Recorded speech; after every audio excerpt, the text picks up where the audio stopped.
बाजार पर editor stake का निफ्टी में निचले स्तरों से आई 450 अंकों की रिकवरी कितनी टिकाऊ है, बता रहे हैं जी बिजनेस के मैनेजिंग एडिटर अनिल सिंघवी।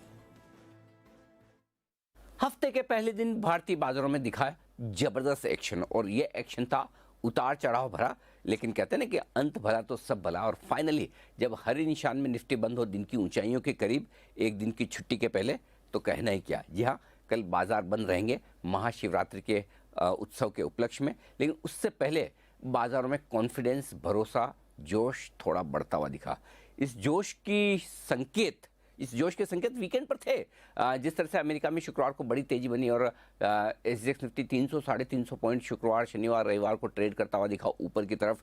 लेकिन सोमवार सुबह यानी कि आज सुबह जो कुछ संकेत आए रूस से, वो थोड़ी चिंता के थे। यानी कि उन्होंने अपने न्यूक्लियर फोर्सेस को अलर्ट किया और उसके बाद आज बाजारों की शुरुआत थोड़ी ठंडी होना तय थी। ठंडी शुरुआत नहीं हुई बल्कि खराब शुरुआत हुई, कमज़ोर शुरुआत हुई और उस कमज़ोर शुरुआत के बाद बाजार और फिसलते नजर आ रहे। फिसलते फिसलते आप देखिए करीबन 300 पॉइंट का नुकसान निफ्टी में देखने को मिला। आज का लो लेवल 16,350 का रहा और हाई 16,800 के आसपास। तो आप कह सकते हैं निचले स्तरों से करीबन 450 पॉइंट की दमदार रिकवरी निफ्टी में आती हुई दिखी। ये बड़ा एक्शन था। बैंक निफ्टी का भी हाल ऐसा ही था। कमज़ोर शुरुआत के बाद रिकवरी आई, लेकिन बैंक निफ्टी में आज वो ताकत दिखी नहीं जो निफ्टी में थी। हाँ, 36,000 के ऊपर बंद होने में ज़रूर कामयाब रहे, लेकिन नुकसान 200 सवा 200 पॉइंट का बैंक निफ्टी में रहा। ब्रॉडर मार्केट में आखिरी 1-1.5 घंटे में अच्छी खरीदारी आती दिखी। आज की रिकवरी के पीछे 2-3 खास बातें रही। नो डाउट थोड़ी खबरें अच्छी आती दिखी रशिया यूक्रेन से, और कल की छुट्टी के बाद जब परसों हम बाजार में लौटेंगे तो इस बात का कॉन्फिडेंस थोड़ा सा बाजार को आ रहा है कि शायद बातचीत से मामला सुलझ जाए। लेकिन बड़ी बात है कि छुट्टी के पहले दिन के हाई पॉइंट पर बढ़ पाना ये अपने आप में एक अच्छी मजबूती का संकेत देता हुआ दिखा। हालांकि अभी भी चिंताएं सारी खत्म हुई नहीं है, लेकिन रिकवरी में आखिरी घंटे में मिड कैप और स्मॉल कैप शेयर भी अपना भाग योगदान देते हुए नजर आए और बढ़ते हुए नजर आए। तो ओवरऑल कह सकते थे कि एक बड़ा खराब ट्रेडिंग सेशन हो सकता था, उसके मुकाबले हम बच गए और एक अच्छे ट्रेडिंग सेशन हल्की रिकवरी के साथ ही, हल्की मजबूती के साथ ही बंद हुए, लेकिन तेजी के साथ बंद होने में निफ्टी पर हम कामयाब रहे। और चलिए अब रुक करते हैं अपने मेहमान का। तो हमारे साथ हैं टेक्निकल एनालिस्ट सिमी भौमिक, जिनसे हम जानेंगे कि बुधवार को ट्रेडिंग के मौके कहां बन रहे हैं, साथ ही साथ पोजिशनल और लॉन्ग टर्म में किस शेयर में एक्शन दिखेगा ये भी जानेंगे। लेकिन सिमी जी बहुत बहुत स्वागत। सबसे पहले बुधवार के लिए बताएं मैम, किस तरह से बाजार की चाल आगे की तरफ बढ़ रही है और कहां बुधवार को ट्रेडिंग के मौके मिलेंगे? वेरी गुड इवनिंग दीपक। मुझे लगता है कि निफ्टी में आज का जो क्लोजिंग था और क्लोजिंग एकदम डे हाई के आसपास ही आया है, तो ये देख के बहुत अच्छा लग रहा है कि गैप डाउन ओपनिंग तो हुआ था पर लोअर लेवल से जितना बढ़िया रिकवरी देखने को मिला है कन्विंसिंग है। दीपक, मैं सिर्फ यही कहूंगी कि निफ्टी जहां पे बंद किया है 16,800 16,840 इसी रेंज के आसपास निफ्टी का रेजिस्टेंस है। तो अगर बुधवार के बाजार में गैप अप ओपनिंग होता है तो मेरा राय यही होगा कि 16,800 16,840 के ऊपर जाने के बाद ही फ्रेश लॉन्ग पोजीशन इनिशिएट करे, नहीं तो एक छोटा सा इंट्राडे करेक्शन का इंतजार करे, क्योंकि इंट्राडे करेक्शन कभी भी वोलेटिलिटी में देखने को मिल सकता है। अब वो करेक्शन में खरीदेंगे तो रिस्क रिवॉर्ड के व्यू से भी बहुत बेहतर होगा।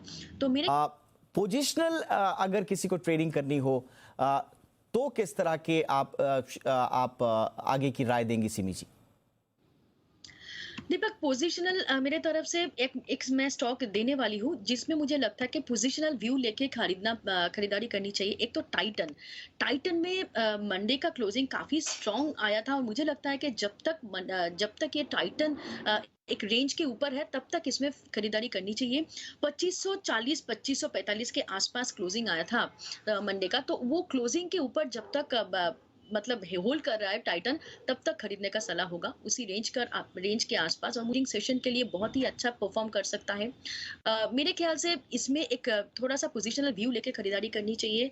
2510 के नीचे स्टॉप लॉस लगा के खरीदारी करने का सलाह होगा। 2575 से 2610 तक का रैली मैं एक्सपेक्ट कर रही हूँ जिसमें पॉसिबल है।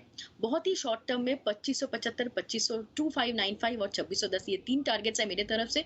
मुझे लगता है कि एटलीस्ट 1 महीने का नजरिया से अगर खरीदेंगे 20 दिन से 1 महीने के बीच में ये टारगेट्स आ सकता है। तो टाइटन मेरे तरफ से बहुत अच्छा ब्रेकआउट आया है और ये परफॉर्म कर सकता है।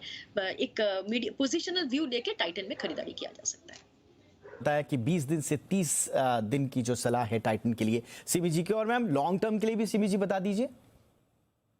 लॉन्ग टर्म के लिए मैं कहूंगी दीपक एक भारत इलेक्ट्रॉनिक्स जिसमें बहुत ही अच्छा मोमेंटम आज पूरा दिन में था और ये स्टॉक पोर्टफोलियो में शामिल करने लायक है। ये स्टॉक यहाँ से मुझे लगता है कि काफी बड़ा मोमेंटम इसमें देखने को मिल सकता है। एक तो पोर्टफोलियो के लिए अगर यहाँ पे निवेश करेंगे तो इसका टारगेट काफी बड़ा हो सकता है।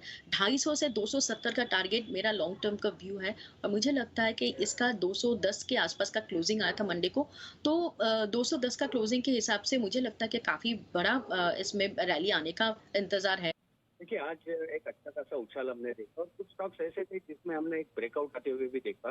सबसे अहम वॉल्यूम के साथ जो ब्रेकआउट आते हुए हमने देखा वो था ट्रेंट लिमिटेड। तो मैं मानता हूँ कि अगले 2 से 3 दिनों के लिए ये ट्रेंट में हम ऑप्शन की पोजीशन बना के चल सकते हैं। 1140 का कॉल ऑप्शन जो कि करीबन 44 के आसपास आज बंद हुआ है, ये उसको खरीदारी करने की मेरी सलाह होगी। मेरा जो स्टॉप लॉस रहेगा वो 35 रुपए का रहेगा और मैं मानता हूँ अगले 2 से 3 दिनों में ये जो 44 वाला जो कॉल ऑप्शन है वो हमें 70 रुपए तक जाते हुए दिखाई देगा। तो रिस्क टू रिटर्न रेशियो बहुत ही बेहतरीन है आरआर रेशियो के हिसाब से देखे गए तो।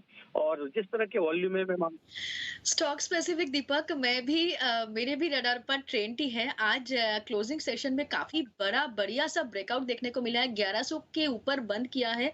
मुझे लगता है कि ट्रेंड में बहुत अच्छा खरीदारी देखने को मिल सकता है। एकदम 1 महीने का कंसोलिडेशन के बाद ब्रेकआउट आई है। मुझे लगता है कि 1135 से 1155 का टारगेट इसमें देखने को मिल सकता है। इनफैक्ट ड्यूरिंग द डे मैं वो टारगेट एक्सपेक्ट कर रही हूँ। तो 1135 1155 ये 2 टारगेट्स के लिए ट्रेंड को खरीदारी कीजिए, ट्रेंड में खरीदारी कीजिए।